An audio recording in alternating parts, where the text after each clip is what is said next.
tithe. Somebody now said, if you don't pay tithe, you are not going to heaven. That is not. A pastor said recently, he said that if you see anybody that is prosperous without tithes, he will drop the Bible. We wish he dropped the Bible because we have millions. Go and Google for it. Qatar is one of the blessed countries in the world, and it's a Muslim country. They don't pay tithes, and they are well blessed. If tithe is the reason why we are going to be blessed, nobody should be poor in Nigeria because they have been paying tithe when I was inside my father's and mother's womb. Yes. How many of you relate with those aged mother? They will tie it to their wrapper and bring it to church. What is their prosperity? So people now think that salvation is synonymous to money. If God touch your heart, do for God. And not everything is for money. If you don't have money and you are coming to church, please be excited, be happy. Don't say, I don't have money. Go out there now. You will see a lot of people don't go to church. They say, I don't have money. Most of people say, we didn't see you in church. When you get there, they now lie. They say, we are sick. Most of them don't have offering. They are always ashamed not to draw. Majorly if a church. You know, there are some churches you have to dance out. And as they are dancing now, they are recording whether you will drop inside basket or not. You will feel frustrated.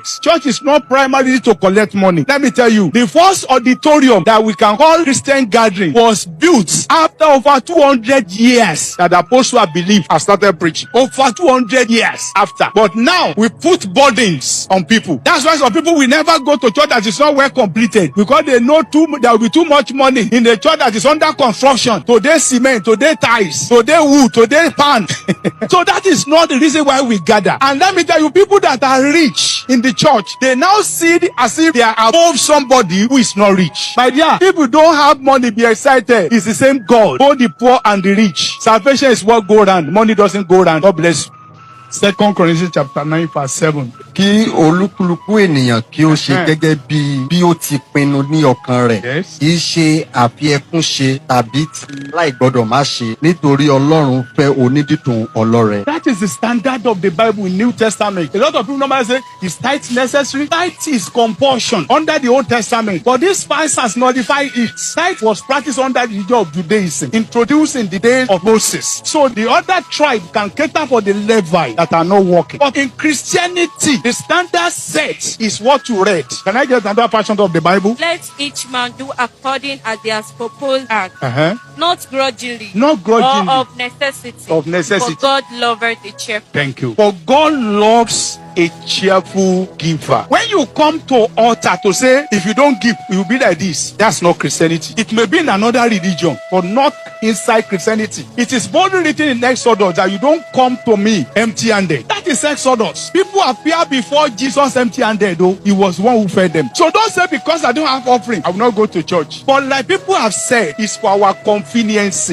We can do this service under the sun. We can do this service without generator. And I thank God for this church. People are so kind in this church. They give without being dry. It is now that we limited giving to money. After we leave the church now, people in charge of media can spend the next 4 hours on this. Next 4 hours editing, putting the right thing, removing, adding, doing some things. Is that not a giving? Let me tell you, some people have been in church as early as possible today to cleanse this place, tidy the chair, put in order. It's a form of giving. And that is why in New Testament, the first thing you give is your heart, not your material things. But like that brother has said, most of our pastors are bastardizing. We are commercialized giving. And people are now saying, even in my former religion, they are not troubling me like this. Some are now going former religion. Because that's why I said in my teaching, even if God bless you so much as a preacher, it's not something to boast of. I work with a friend, he happened to be an engineer who is into construction. We worked together in some station about 5 years ago. My mind just go to him. I said, my friend, are you out of the country because you do travel out often? He said, I'm still in Nigeria. He said, yesterday somebody sent me your message. Are you getting it now? And I promised to call, but I forgot. And after that, he said, because he know when we are obtaining the